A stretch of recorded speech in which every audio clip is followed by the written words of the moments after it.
Ka te aha koa ngā tatauranga o te wā, aha koa ngā kō himu himu o te wā.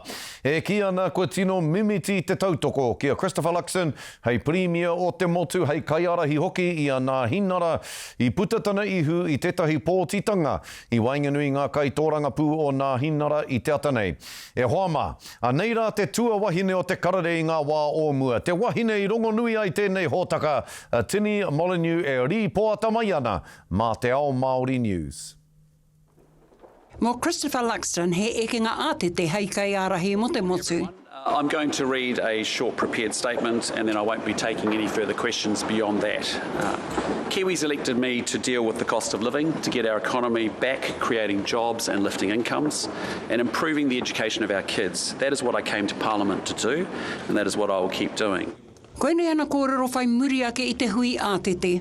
Christopher Luxon promised New Zealanders that by yesterday he would have answers on additional fuel supplies for New Zealanders. New Zealand is still waiting. That's not good enough. Our team is more determined than ever to serve Kiwis and to win the election. Ko nā kau te mai te One News variant pau kei te toru te kaupai heneti a nahi nara e noho ana. E nā te tae e te tokotoru ki te kāwana. Mō nahi nara koe nei te pōti mutunga mai tōna tū hei kaiarahi mai te marama o Noema 2021. Caucus has answered clearly and decisively. It has backed my leadership, and that matter is now closed, and I won't be commenting further on it. They promised to fix the cost of living. Things have gotten more expensive. They promised to get Kiwis back to work, and tens of thousands of people have lost their jobs. Changing the figurehead at the top is not going to change any of that. Ko reipa I piki mā te rima ki te toru te kaumā whitu pai heneti, te kaumā whitu a Aotearoa tuatahi, te kau a Act I nā kua heke ki te whitu pai heneti. E ai ki te kaiarahi mō reipa he whānui ake te aro o te kāwana ki te pupuri a rātau mahi ki te whakatika I nā hapa. They're more interested in fighting for their own jobs than they are in fighting for the jobs of the tens of thousands of New Zealanders who are losing theirs. Tāpiri ati ki tērā ko nā whiu kaikiri e ahu mai ana I te kāwanatanga. Ministers of the Crown should not be expressing racist rhetoric in the way Shane Jones is, and they should not be seeking to divide the country for their own political purposes.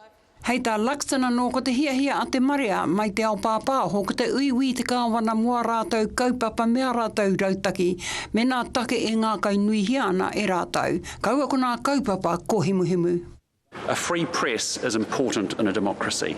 You give citizens the chance to know the truth about their countries and their governments and hold leaders like me accountable, and I welcome that.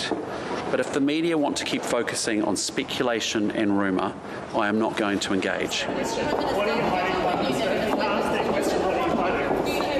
Hoi anō pēhea te whakatika I te he o te tai ohanga, ka re tonu he whakautu. Tini Molyneux hoki mai anō ki tēnei kāinga o kia te Karere.